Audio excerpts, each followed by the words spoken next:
everybody. Welcome to another episode of the Obsessed with Pickleball podcast. I'm Jane. I'm obsessed with pickleball, and I am obsessed with what we just saw go down in Bristol, and we need to talk about it because it has come to my attention that everyone out there in the pro pickleball fandom universe may not have been around here for that long, and they might not even know how iconic some of the things that happened were, and some of the things that could have happened would have been. You know, we were so close to having something that we can only dream of, and I can't wait to tell you about it. But yes, I am talking about this last weekend's PPA tournament. Now, things are a little crazy in the pickleball world right now. One, I think all the players are pretty tired because they've been playing back to back MLP tournaments, MLP events. And even though these events are like kind of short, right? So they're going and they're just maybe playing a few matches. I think there are even some time when some teams went and had played like once. It's a lot of travel. It's a lot of different environments. It's a lot of different, like, you're in the heat, you're in the altitude, you're here, you're there. It can get a little crazy and confusing. So I can understand why they're really tired. And I do think that led to some of the things that we saw happening at the tournament. Now, I wasn't going to film this week because I've been filming a lot of podcasts and doing a lot of work, and we have the MLP coming up this weekend, and I didn't know how much I would be able to invest in the PPA tournament, but there's so much to get into. Okay, so we're going to go through all the events, though. Men's singles. Lots of upsets. Again, I think the players are very tired.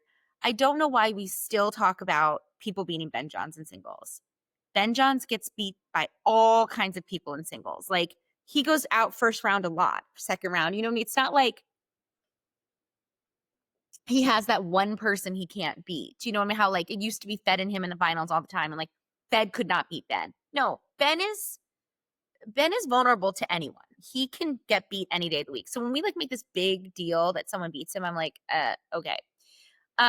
But ultimately we had John Lucian Goins against Gabe Joseph in the finals. Now, Gabe Joseph is actually a local LA boy, and he will pop up and make like a semifinal or final often, but he doesn't play very many tournaments, so he can't rack up a lot of points to have good seeds. So he essentially always has to be like upsetting people to make it far, but he's a great player, insanely fast, single specialist. That was a really exciting final. I mean, that was crazy. So tight. Fun. Men's singles continues to be just like the place where anything can happen. So then women's singles. Now, lots to talk about in women's singles. Let's start with Anna Bright. Anna Bright plays singles, as she says, once every 6 months. I think it's good to play some singles leading up to the MLP finals because I think dream breakers are inevitable. But what we saw from Anna Bright is making St. Louis Shock look even scarier than they looked before. She is the number 4 singles on that team, 4. And that's following Kate Fahey, who is arguably the second best singles player women in the world. So Leia comes out and beats Leah Jansen. Now, Leia played very well. So what's more interesting about this is how well Leia was playing. So Anna didn't come out and like catch Leia off guard or get her early in the day, or Leia was playing badly. Leia was in her. No. Leia was playing very, very well. Anna Bright was playing really well. She looked like a singles player. Like, if she was playing singles week after week, we would see her up there pressuring Paris, Caitlin, things like that. Okay. She takes down Leia in a 3-game match. One of the best matches of the entire tournament. It was wild back and forth. Anna locked in. Anna, a lot of these matches this weekend, what I'm seeing is like that separating people in these close matches is like your ability to win. Before the California Black Bears were the Black Bears, they were BLQK, and their owner had a saying, because they would always win MLP, and they'd say winners win. So yeah, winners win. You can be the best in the world and have the best matches, but if you're not going to win, then you're not a winner. So Anna Bray knows how to win. Again, shock, looking scary. This is, Anna Bray is looking scary, guys. Whew. Okay, so then she meets up against Georgia, and she ends up beating Georgia as well. But they take this cute photo when they're like, oh, flashback to like 2023 or 2022 or something. I don't have to look it up. So, history lesson. I think I've already gone through this because I might have done a little Anna Bright lore in the past. But Anna Bright's first tournament was with Georgia. Anna Bright, Florida, with Georgia and J-Dub, met them, started playing with them, did their first APP tournament together. They end up winning. It's like, who is this Anna Bright girl? She comes in, beats Simone and Corinne Carr. Great. Now she's a mainstay on the APP tour. And she starts playing singles. And at the time, Georgia's playing a lot of singles. Paris is there playing singles. Salome Divice is there playing singles. But Georgia and Anna actually would meet up in singles often on the APP tour. So this really was like an awesome throwback. And like, if you guys weren't around at prime APP time, like, I just feel it's just Thomas Wilson and Vivian David versus like Simone and J-Dub. Can you imagine? And like, I just miss Georgia mid-match during timeouts, sitting on the middle of the court, crisscross applesauce. Like, if she did that at one tournament, she can't now because she's got such cute outfits. Like, she's not sitting in one of those 11-nil dresses, like on the ground, but you get what I'm saying. So that was iconic that they met in the singles as well. I love that. I love them. And it was really cute when Anna and James beat Georgia and J-Dub at one point, like when they won their first gold against them. She said something really sweet, like, I owe so much to the Johnsons. You know, I played my first tournament with Georgia. They really like taught me the game. So cute. Fun to see them. I always wondered if we would ever see Anna and Georgia back together. I think they could have beat Catherine and Anna Leigh, but we never got to see that. So that sucks. Okay. Eventually, Anna Bright loses to Judith Castillo. And this is also pretty hilarious because I didn't watch this match, but I saw all the clips. And I tried to go back and like figure out what happened, but I couldn't figure it out. So essentially, at the end of the match, Judith beats Anna. Okay? Judith beats Anna. And at the end of the match, you see her go up to her and say something like, that ball was in. And Anna was like, no, it's not. Back and forth. And you just hear Anna Bright's like, don't call me an effing cheater. And Judith says, I'll see you in San Diego. There's other words. Like, those two sentences come out. And I'm like, you're on the same team. Like, you will see her in San Diego on the Shock, where you're on the same team, where you'll be sitting next to each other on the bench, where you'll be cheering for her. Like, you will see her in San Diego. So good one. But what is the point of having that kind of argument with your teammate? Especially, like, you just won, Judith. Like, you won. And you're saying something to Anna. That's strange. It makes me think there's something else there that we don't know about. And I would love to get to the bottom of it. So if anyone has the inside scoop on a potential like Anna Bright Judith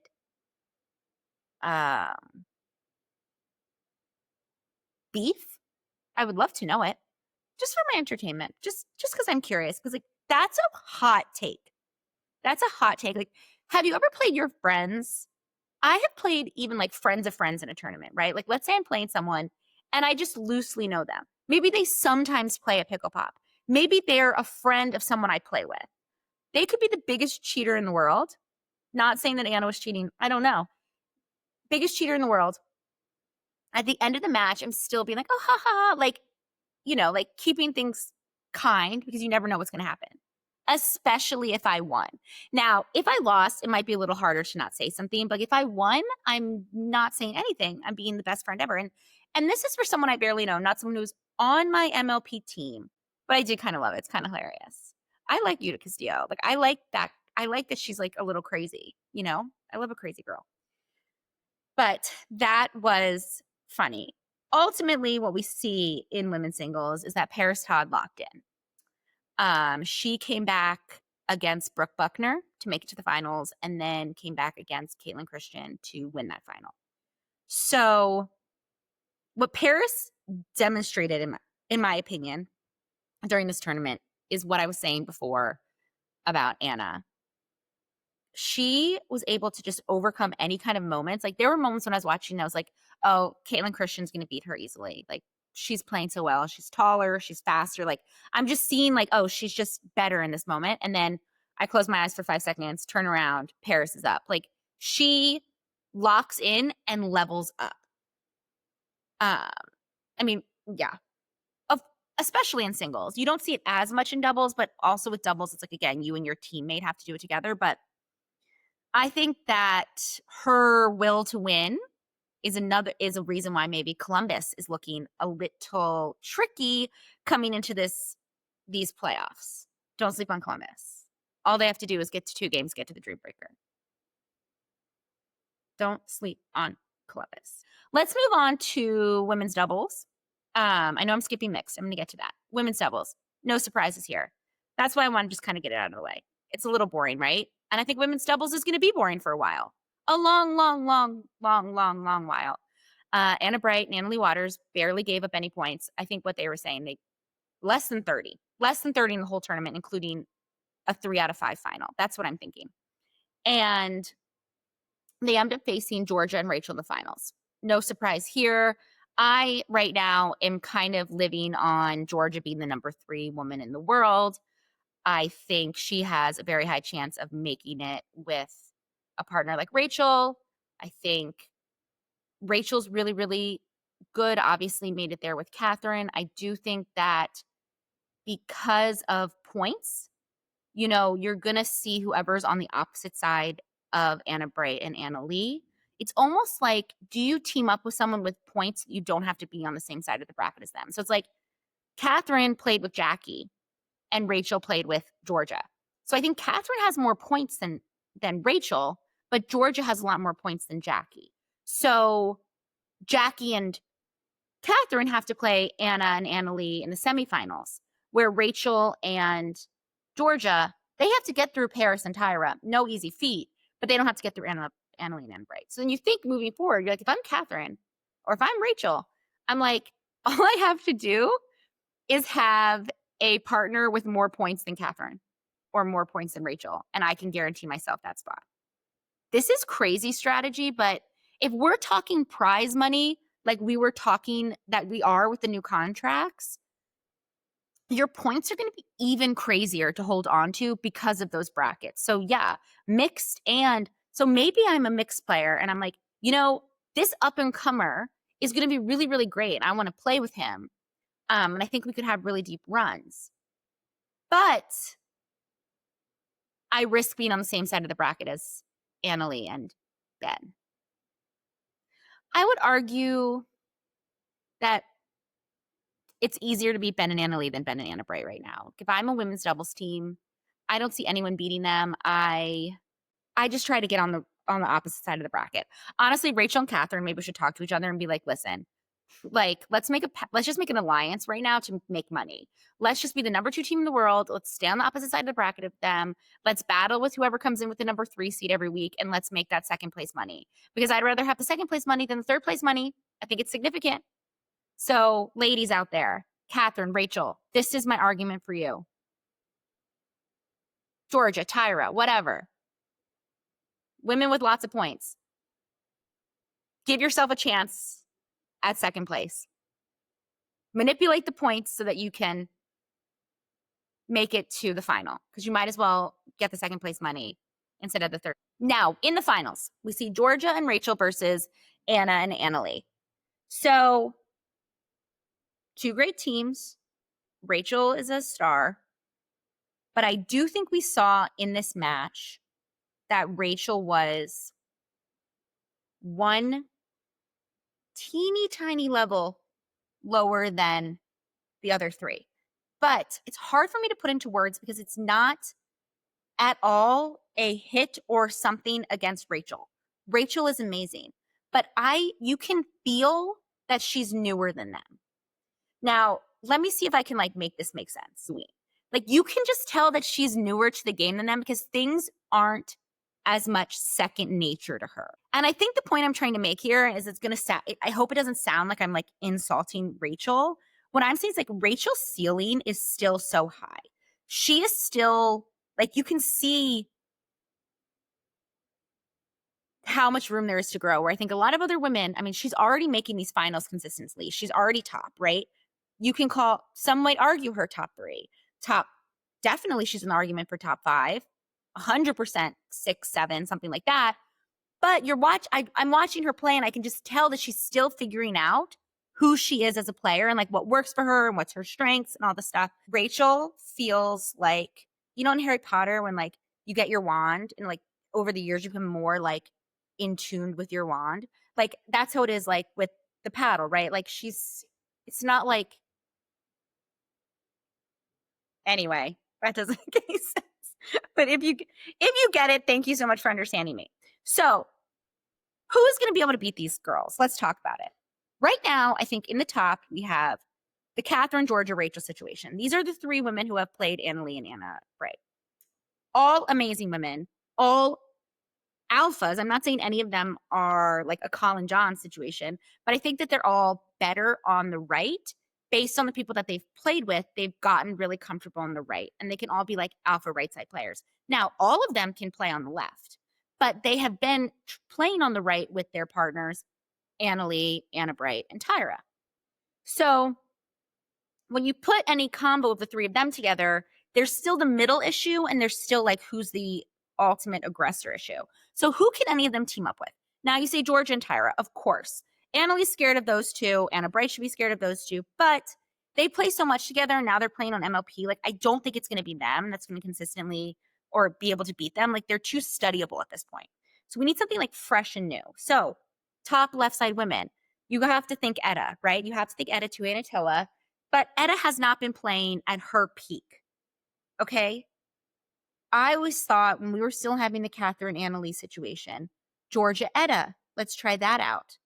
Let's try Anna Bright with Etta. Let's try Georgia with Anna Bright. Like what combo can we get to beat Annalie and Catherine? Now, that's separated. We have Anna Bright. And a bigger hurdle in front of us. What about Etta and Georgia? What about Etta and Rachel? What about Etta and Catherine? Is that an option? Looking at Tyra. I just don't know if Tyra does better with Rachel or with Catherine. But maybe worth looking. It's just Etta was able to beat Annalie and Catherine with Callie Smith. So I do think that Etta is a potential person who might be able to put pressure on them if she partners with, let's say, like a Georgia or Rachel or Catherine. I say anything's possible, but this might be the most impossible. Like I think what we saw with the men's had more possibilities that I'm going to get into than what of somebody beating Anna Bright and Leigh Waters. Like they're just so good. Like they hit the ball better than the other people. Like, you know how in basketball you have like shooters, like who are just like amazing form, amazing shooters. Like they hit the ball better, which is crazy to think in pickleball. Like that someone's just better at hitting the ball. Let's move on to mixed. I say women's doubles is boring, but then I find a way to talk about it for 10 minutes. Okay. Mixed doubles. So we start out with chalk, right? 1, 2, 3, 4 seeds all making it to the finals. In the semifinals, we have Georgia and Jada beat Anna Bright and Andre Descu. Okay. Good match, good teams. Georgia and Jada make it to the final. Now, on the other side, we have an Leigh Waters, Ben Johns matchup against Christina Alshon and Catherine Prento. We have seen this matchup before, but I don't think we can see it enough like that we shouldn't talk about it. So let's talk about it. Why is this matchup crazy? Well, obviously, the obvious is Leigh Waters and Catherine Prento, longtime partners. Partnership dissolves in a very, very dramatic fashion. Annalie dumps Catherine. Okay. Awkward because obviously Annalie and Catherine played for a while together, and Leigh and Athena were like coaches for those 2. So now Catherine plays with Alshon, and she's played with him before. So it's not like different, but now she has to go. Now Leigh and Athena are back to coaching together, Christian and Catherine, because Leigh is also Alshon's coach. Strange. Now, there's also some history between Annalie and Alshon that is alleged. But let's just know that they're close and his coach is Leigh. So they're tight right there. Explain this to me, how this works. Leigh is Christian Alshon's coach. Leigh is obviously Annalie's coach. They meet up in mixed doubles. Leigh coaches Annalie and not Christian. Obviously, she goes with her daughter. How is it not a conflict of interest that Leigh teaches him, coaches him, gives him strategy, knows him inside out, knows his weaknesses, and then goes and coaches Annalie? It's a tight match, let's say. And Annalie needs advice. Easily, Leigh can just be like, oh, Christian's weak here. Oh, I know he won't do this. Oh, he's been trying this shot out. Try here. Like, it's so messed up. It's kind of like in A League of Their Own in the very end when Dottie goes up to the pitcher and is like, high, fast ones. She can't hit him. She can't lay off him about her sister. Like, she has the inside scoop. So she's going to be able to know how to strategize against her sister better than anyone. Leigh is going to know how to strategize against Christian better than anyone. So now I'm Catherine, right? And I have to be coached by Leigh after getting dumped by Leigh. Then I have to be coached against Leigh with my partner who has given her all of our secrets. Like, she's coaching them up until the finals or up until the semifinals. It's not like, oh, she was coaching him last week. No. Like, match before, she's helping Alshon get better. Next match, trying to beat him. Someone has to make this make sense. One other thing that doesn't make sense that I just want to bring up is, don't you think it's interesting that the only pros playing with the paddle tech are Leigh Waters and Christina Alshon? Leigh Waters is the best player in pickleball, okay? She hits the ball so hard, it's crazy. Alshon, another amazing player, very up and coming. Saying up and coming is incorrect. Alshon's already up. But I'm saying he's still getting better. He's a top man. He's still getting better. Why doesn't anyone else use a paddle tech? Why aren't other players playing with paddle tech the way everyone's playing with YOLO? Now, you might say, You might say, oh, paddle tech is not offering sponsorships. Okay. There are plenty of pros playing with other paddles that they're not sponsored by. Like, you see a lot of players, if they want to leave their paddle company or they just don't like their paddle, they'll try other paddles to try to win the tournament, and nobody is trying the paddle tech. I find it very suspicious. I don't know if anybody else finds that a little interesting, that the only other pro playing with the paddle tech would be the person who's closest to the Waters family. But nobody else wants Annalie's paddle. It looks like a pretty good paddle to me. It hits very hard. It's very poppy. The drives are amazing. The spin is amazing. The grit's amazing. So why is no one else playing with it? That was that matchup. Of course, Ben and Annalie win. Go to the mixed final against J-Dub and Georgia. It goes 5 games. Really, really, really good match. But at the end of the day, like, Ben and Annalie are just so hard to beat because they lock in. It's not even like you can't beat them in points because we have players that are that good. Like, Georgia and J-Dub are amazing. They won games. It's not hard to win a game against them. It's hard to win a match. So I will say Georgia and J-Dub played really, really well. And that was a good showing for them to have before MLP. Because if we're looking at the Flash right now, J-Dub and Georgia have to win, I would say, almost all of their matches. Listen up, people. This is important. We had a lot of upsets in men doubles. And I think one of the reasons is people were looking tired. Not only have they been back-to-back MLPs, but it was the 3rd day of this tournament. So it was exhausting. We had the potential to have the most iconic men's doubles final in the history of the world. And that would have been Matt Wright and Jaume Martinez-Vic against Riley Newman and Jade Villiers. Now, this is something I'm just going to need to walk you through so you understand how monumental this situation is. And before there was Ben and Gabe, before there was even Ben and Colin, there was Ben and Matt Wright, the original unbeaten team. Their biggest rival team was Riley Newman and Tyson McGuffin. Battle. Ben and Matt always beat Tyson and Riley. So before there were any of these other players, the Haydens, the Gabes, the J-Dubs, the Dylans, the Alshons, the James Ignatowiches, any of these people, there was Ben Johns, Riley Newman, Matt Wright, Jay DeVilliers, Tyson McGuffin, Pat Smith, Deckelbar, Adam Stone, etc. Okay? And before there was Ben and Gabe, before there were Ben and Colin, there was Ben Johns and Matt Wright, the original unbeatable team. Now, at this time, you have Deckelbar and Adam Stone playing together. You have Jay DeVilliers playing with Pat Smith, and you have Riley Newman playing with Tyson. Tyson and Riley are Ben and Matt's biggest rivals of the time, and couldn't beat him. Like, Ben and Matt were pretty unbeatable. This is when Ben was triple crowning every single week. This is when he was playing with Simone, the original dynasty. One day I'll do a whole episode about like the Simone and Leigh Waters comparisons and how crazy they are, but that's not for today. And eventually Ben leaves Matt to play with Colin.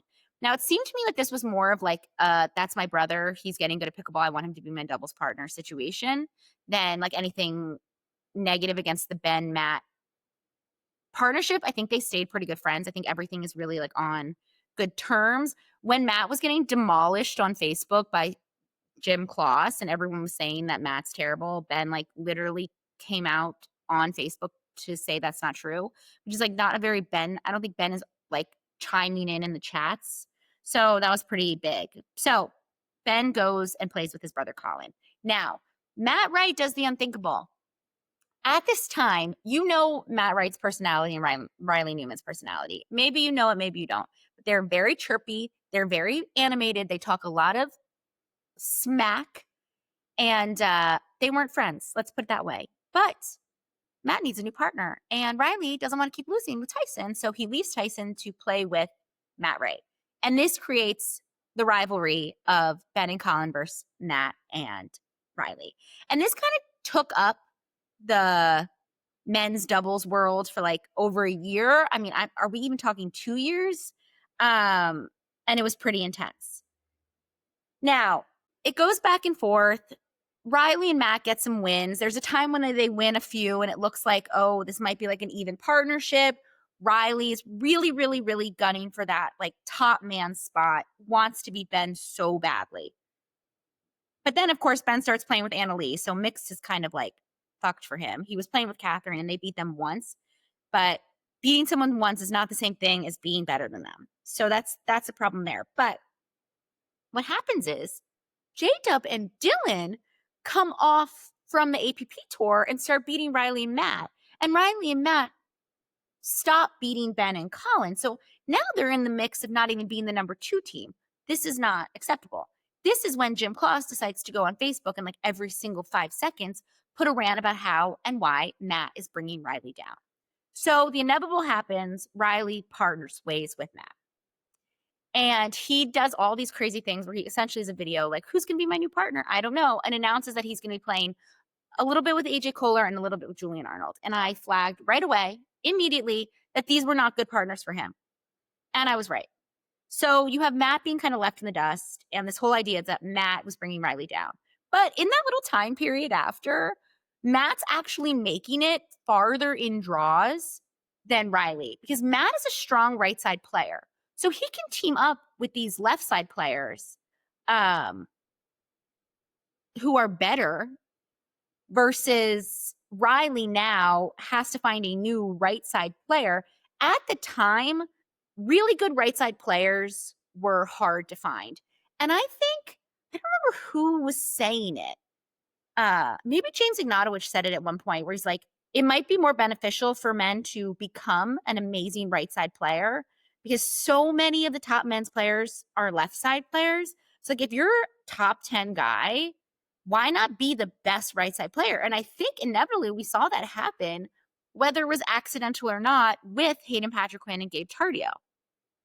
So that's interesting. So Matt essentially was making finals and making it farther than Riley, which I thought was kind of hilarious. And I actually am more of a fan of Riley than Matt. I have witnessed some less than favorable things from Matt on like side courts and things that I'm not like a huge fan of. And I think Riley is crazy and I can understand why people might be find him annoying, but I find him hilarious. So, and Lindsay Newman is like just the best. So you got to support the whole family. Okay. That gets us caught up. Ben leaves Colin to play with Gabe. All of that is happening when we don't even hear from Matt and Riley. They've kind of like, they pop up here and there, but they're like off the radar. So now we have a field of men's doubles that's pretty dominated by like 4 top teams or some iteration of it. Ben and Gabe, Fed and Hayden, Andre and Christian, and J-Dub and CJ. For the last few weeks, that's been kind of like where it is. But coming into this week, what happens that's crazy is that, first of all, Matt Wright and Jaume Martinez-Vick beat Federico Staksrud and Hayden Patrickman. Now, I will say that I think Fed and Hayden have lost a little bit of their spark in their partnership. They're feeling a little less dynamic. And I think they're both tired. They are coming off of these insane MLP tournaments. And you know who's not tired? Matt Wright. He doesn't play MLP. He had a lot of energy on that court.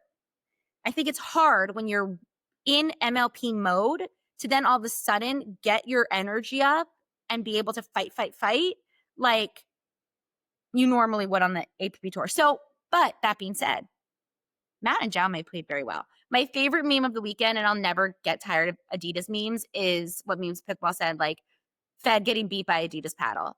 Dead. So funny. Fed's having a rough year. He's not, I mean, he's still like, amazing, but he's not having the year he had last year. So that the paddle thing was probably stressful. So that was probably not a fun loss for him. But Matt just did what Matt does. And I think a lot of people sometimes overthink pickleball. Like he just didn't miss a dink, didn't miss a third, and has really fast hands. So everyone's trying to do something. And maybe that's all it takes. Now, do I think this is a pattern that can be repeated for him week after week? No.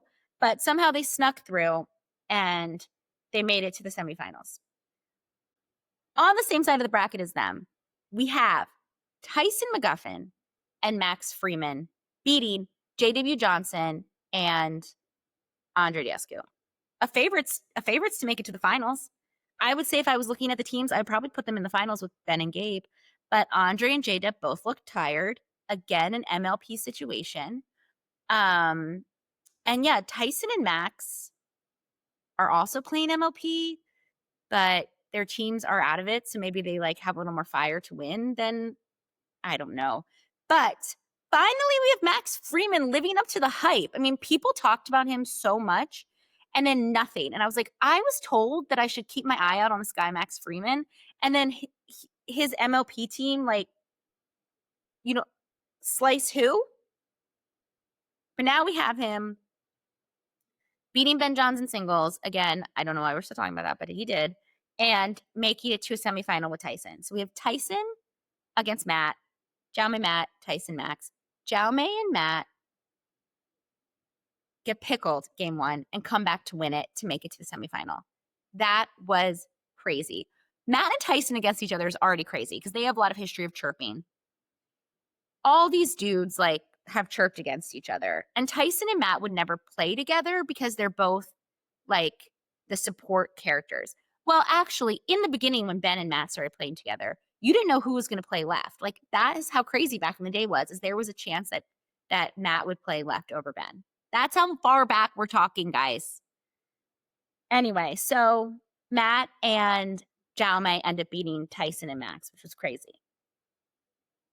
So they're going to the finals. Yes, Matt Wright going to a gold medal match in men's doubles with Jaume Martinez-Vick, who does sneakily make a lot of men's finals. Oh, and Jaume was playing with Tyson for a while. So this is another interesting storyline of this matchup. Jaume and Tyson are playing together, and Jaume actually ended up breaking up with Tyson. This is what I think. Someone can fact check me. Breaking up with Tyson to play with Augie. And now I guess breaking up with Augie to play with Matt. Now, it's probably not that dramatic, but I think it's interesting that they then met up with each other in the semifinal.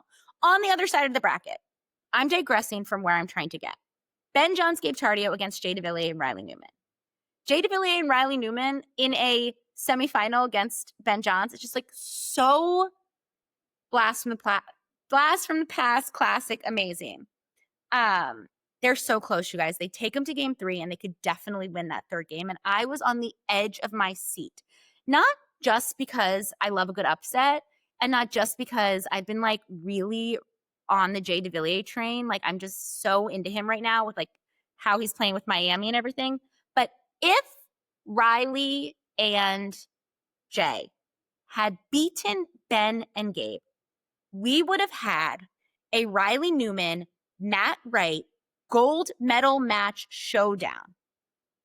Something that we've never gotten since their iconic, epic, groundbreaking breakup. We could have actually had a gold medal match that they're both playing in against each other, where one of them would have won a gold medal. You guys, the cinema that would have been if we had been able to see Riley and Matt against each other on Championship Sunday. Wow. I have always regretted not seeing like Wicked with the original cast, and this feels as monumental.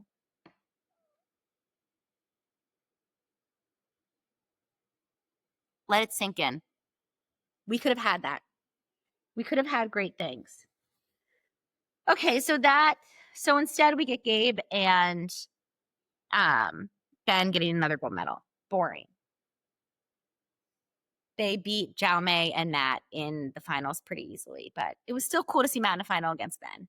And it was clear when they went in, they were like, we made it this far. We're probably not going to win, but we'll see.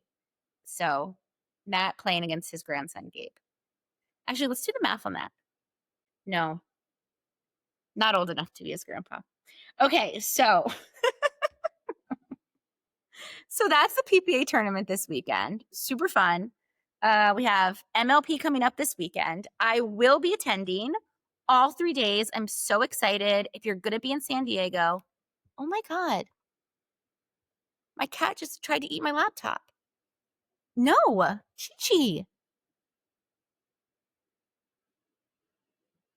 She's really having some main character energy right now. Okay, let's wrap this up. San Diego this weekend. I'm at a crossroads, you guys, in Maddie Pickle's Pick'em League. I'm in like 5th place, but like tied for 3rd or something. I don't know. Weird. And there's someone who's way ahead of everyone. Okay. Do I go all or nothing? Go all in? Do I pick a team that's more of a surprise team? Because if I pick the same team that everyone else picks and we all get it right, then I can't win but let's say I pick the Shock and a lot of people pick the Shock and we all win. Great. I stay in the place I am in. Let's say I do something crazy. Let's say I pick the Sliders, the Mad Drop, someone other than the Shock or the Flash. I pick someone crazy and random. I might lose. I might go down to 0 place. But if I'm the only one who picks the Mad Drops and the Mad Drops win, boom, I win. It kind of seems like the only move to make is to go big because you can't take them with you. You know what I mean? It's not like there's not prize money for 3rd place or 4th place. So, if anybody has any sleeper picks, are the 5s the right risky choice to make? It just feels like I can't go Shock. If I go Shock, I won't win. God. This cat is crazy. Okay, guys, I got to wrap it up because 1, I'm rambling, and 2, my cat's trying to eat my computer. So we will check in after MLP. I cannot believe. Oh, well, really quickly, follow me on Instagram, Obsessed with Pickleball. I'm going to be doing a lot of content from the tournament. TikTok, Obsessed with Pickleball. And yeah, like this podcast, subscribe, do all that stuff.